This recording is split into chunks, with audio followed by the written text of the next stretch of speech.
that acknowledgement or awareness may not be there. And we could turn that, energy of, feeling like shit into self-destructive energy. Where the latter is, like when we do have the awareness, the acknowledgement, we can turn that energy into what we need. Hey mama, welcome to Naturally Empowered Living, your safe space to guiding you on your unapologetic self-awakening journey to learning your energy of alignment and feeling good again. This is your weekly sanctuary to wake up from autopilot and transform the way you approach motherhood and life through the power of meditation, energetics, and root cause therapy. It's my mission to help you embody the foundations of self-love, trust, and interconnection to be unapologetic in the evolution of who you are. Here, we honor all parts of ourselves, the messy and the magic, the shadows and the light. If you are ready to get to the roots of cultivating real change, warm up that cold coffee, pop in your earbuds, and tighten that top knot, mama. Let's discover our power within together. Hello, beautiful mamas. Welcome to the Naturally Empowered Living podcast, formerly the Balanced Mom Method. I am your host, Jenna Smith, and I am hoping that you are having a wonderful day wherever you are listening, whenever you are listening to today's episode. In post-full moon, happy summer solstice vibes, if you're listening to this real time, today's episode is all about honoring this Cancer season because Cancer season is all about self-care and nourishment. And I honestly, full transparency, I'm just diving into and I'm new to and learning like the in-depths around the phases of the moon and where they align astrologically. And I'm just so fascinated with it.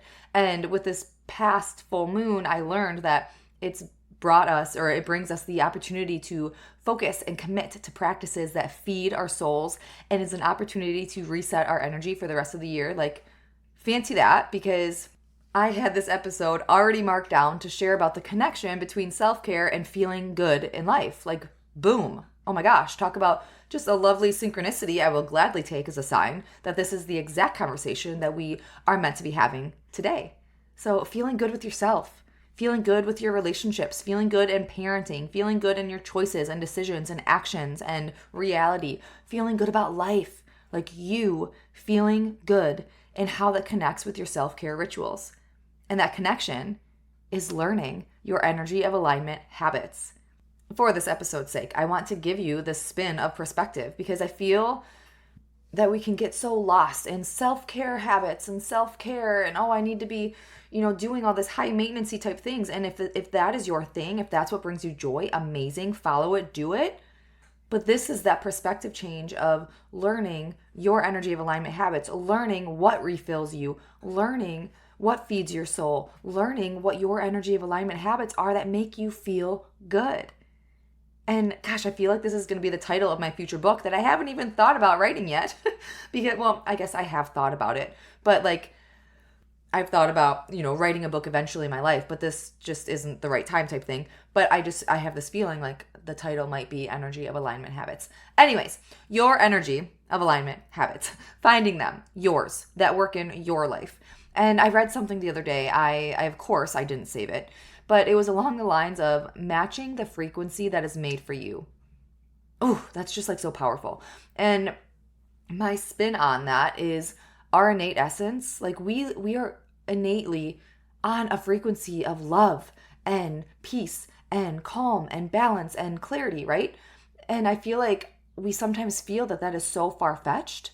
Like that can never happen to me. I'll never reach that place of peace or alignment or abundance or like insert your limiting thought that you come up with here, right? So when I read that quote, matching the frequency that is made for you, I was like, yes, oh my gosh, they're talking about your energy of alignment, right? So let's start by defining what your energy of alignment is. If you're new to this space, welcome. But what is your energy of alignment within the space of naturally empowered living?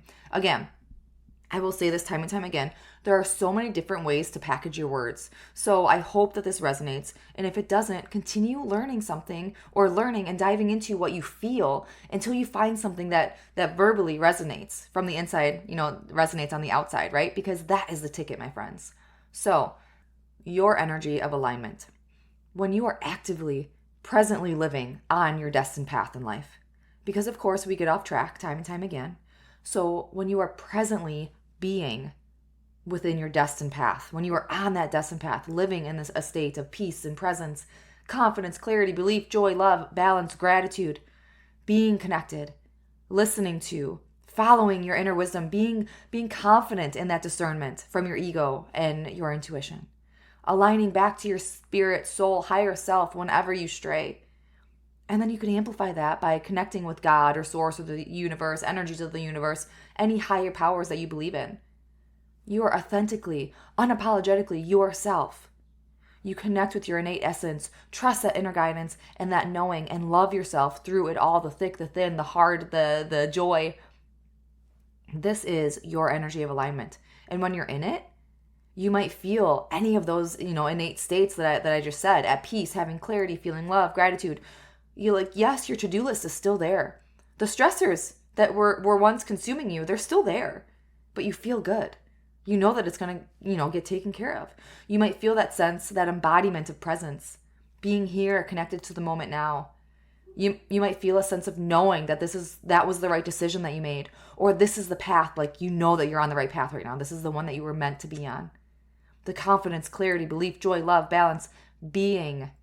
You feel good. You might even feel like you're on a high, but you are completely sober. And the hardship here is nothing is black and white, and you are unique.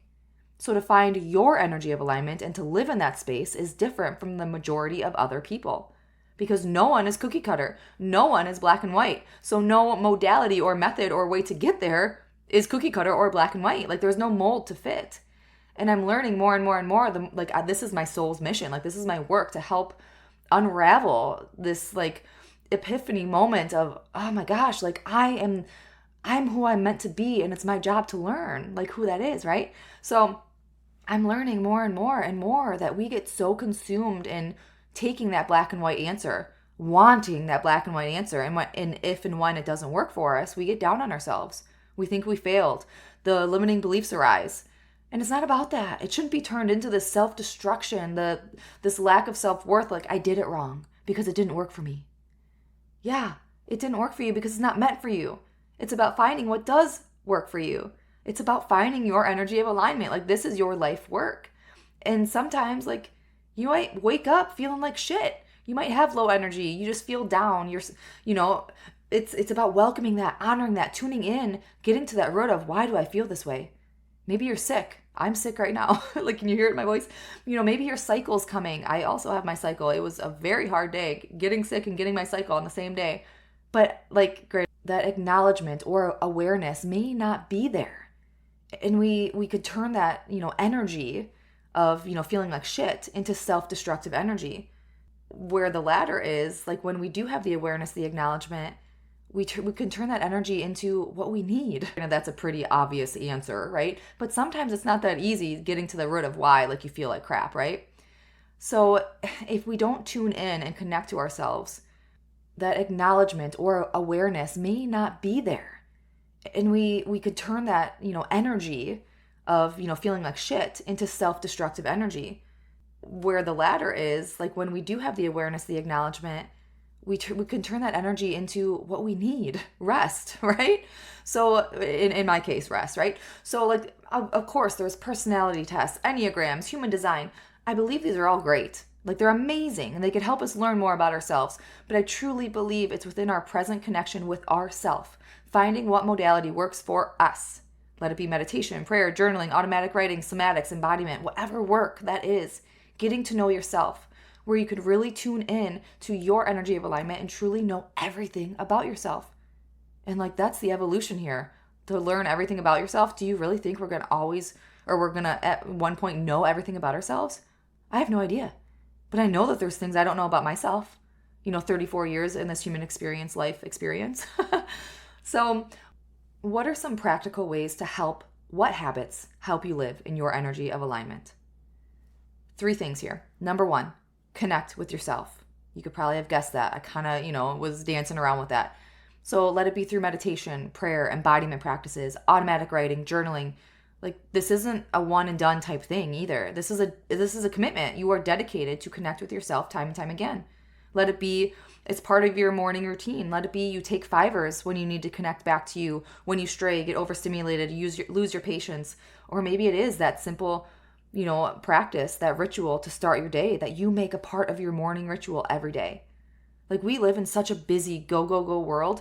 We often overlook the simplicities of being with ourselves, in our bodies, in our minds, getting to know ourselves and know what we need, connect with ourselves, listen to ourselves. Number 2 is identify your struggle and or joy points. So ask yourself questions, get to know yourself, stay curious. Ask yourself, what makes me feel good? What are my triggers when I lose my patience? Or when I notice, my heart's pulsating and I'm like overstimulated, oh my gosh, I'm gonna have a panic attack. Like, insert that here. What are my triggers when blank? Where do I naturally struggle or shut down? What is that cycle? Like, really get into that, right? What brings me joy?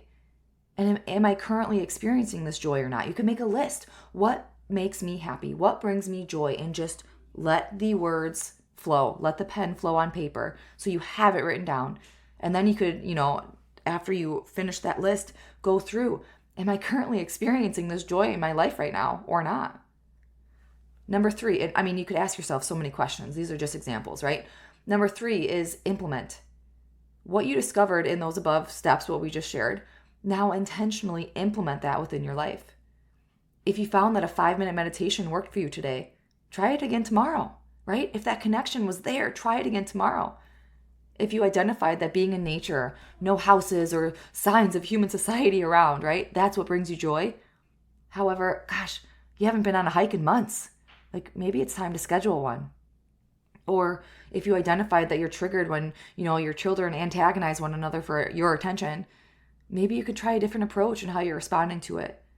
Or simply start with the awareness of how you are currently responding to that to get to the root of why. These are actually steps 1, 2, and 6 in my 7-step method that I help walk my clients through for various reasons and breakthroughs, because again, like, there's never a one size fits all. And with getting to the root, I kind of, shared that spoiler too. Getting to the root is actual step 3 of this 7-step method. And I shared a struggle point and a joy point example here. So you kind of get a visual of like what I'm painting here. Like, nothing is black and white. Nothing is cookie cutter. That's why you have to do your work for yourself. However, I do believe there are parallels, right? And principles and rituals in how we show up to our lives. And we can learn and live in our own energy of alignment by, figuring out what that is for us. I know it's debilitating. It's overwhelming. It's you have, like, you're living in this mom guilt cycle. You feel overstimulated and you wonder, like, how can I get out of this? Like, I promise you can. In any season of your life, in any area of your life that you feel like you're just surviving, know that you can get through it by yourself, with the help of a loved one, practitioner or therapist or other professional. And I found that this 7-step method, it's worked for years. And it's been a beautiful unfolding, and now getting certified in some of these steps. Like, it's just, again, this beautiful unfolding of, I know that this is my soul's work. And when I once thought, I just created this system for me to get through my hardships, in my own head, right? I'm now seeing this unfold and learning that, holy shit, I resonate with what this therapist does, what their method is, or, oh my gosh, what this professional, well-known method is. That's, step 5 in mine. Without, it's just so, that's the thing, right? I'm losing my words because, I'm getting so passionate right now. That's the thing. It's so fascinating and incredible, the parallels with healing and growth and living this human experience. Yet we all can create our own modality of how we get through, right? Our energy of alignment, because we implement and we see changes in our own ways. We see our own solutions, our own breakthroughs in our own ways. So reeling it back in here, being that there is never a cookie cutter approach between you and other people, that also goes for you, yourself, within different seasons of your life too. And this is, why I feel that my 7-step method, it's so customizable to fit where you are now. However, also in the future or the changing seasons, you could come back to the 7-step method again and again and again and revisit areas that you need again and again and again. Or you found a new trigger, or you've done inner child healing, and like you've come up with this new thing that you have to heal through, right? Like happiness and balance, it's achievable. It just might not always look the same because we're constantly evolving into new seasons and having different priorities, different perspectives, different times of our life. Like we are evolving as humans also, the more that we learn and grow and evolve. So in finding what your energy of alignment habits are, it could help aid in this beautiful evolution of life. So what are some examples of what these habits can look like? Because I know we all like some tangible meat here, right? So it could be finding routines or rituals that help you live in the present moment, or intentional, slow living, habits that you can do throughout the day that help you slow down. You can identify priorities, daily intentions, maybe in a planner, because you know that you have to do three things every day, and that's going to help you feel good throughout the day to write your top 3 intentions.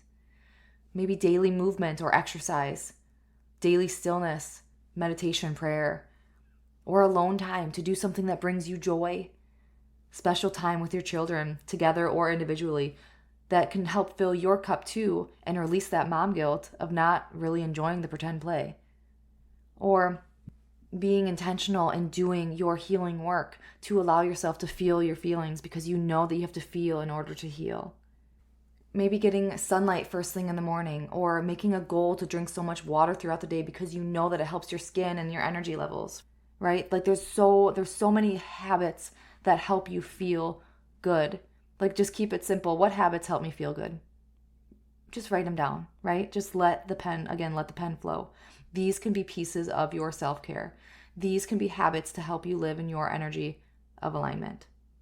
Okay, I think that I'm going to wrap this episode because my voice is getting worse and worse as we're going on. And I want to be respectful of your time also and go get something to drink. I did not bring anything in with me right now. So we're going to wrap this now. I want you to take this intentional time for yourself to really just have this reflection. Like maybe you already have things written in your planner like that, these habits for you that help you feel good, or you already do things. Like maybe take this time to be a reflective time. Like, are these habits, are my daily goals or monthly goals, like are they still serving me in the season of my life? Like just kind of have a little check-in time with yourself. So in concluding this episode, I would love for you to share this show with a friend. If it resonates with you, a specific episode or the show in general, I would love for you to share it with a friend just to be able to get this message out that we have everything inside of us to be unapologetically ourselves, to love ourselves. And maybe sharing an episode or this show can help be that gentle reminder for someone. And if you feel right in doing this, if it feels good to you, I would be so appreciative if you left Naturally Empowered Living, this show, a written review. That is the number one way to say thank you to me. And it means so much to me. I am so appreciative for every single one of you that listen to the show and that leave a written review, just to show how it helps, how it impacts you. And it's the hugest help, again, to help get this show in front of more moms who need it. Because again, I don't know how these algorithms work, if it even is an algorithm in the podcasting world. But I know that the more reach a show gets is also based on the demographics, right, of the current listeners too. So let's make this ripple together. And one last reminder is to fill out that form in the description of this show. I know last week I said it was just like to fill out your struggles, like what are you struggling with right now? But I updated that because I don't even like really speaking on pain points, right? Because we want to overcome that. We want to live in the joy and focus on the desires, right? So I added this form. It's the same concept, but you could fill out what you're struggling with, what your desires or joys are, or any topic that you want me to talk about on the show. So I will share it in the show notes, but also it will always be in the description of the show, a quick Google form for you to fill out for what you want to hear on this show. Head to the link in the show notes or the description, and it will be waiting for you there. Until next week, my mamas, as always, simply be you. You have everything inside of you to learn your energy of alignment and be unapologetic in who you are. I'm sending my love and light. Did you find this episode relatable or empowering? Peace, we mama of a VL. Yeah. Thank you for spending this sacred time with me on Naturally Empowered Living. I pray this episode has brought you a step closer to tuning into your energy of alignment. And if it has, please consider leaving a written review sharing how this show has impacted you. Your feedback truly lights me up and helps other moms find their way to this community. And if it feels right, please share this episode with another mom who might be struggling to remind her that she's never alone. Be sure to check the show notes for more ways to connect and explore how we could work together to reclaim your power and deepen your relationship within. Thank you. I appreciate all you are and all you do.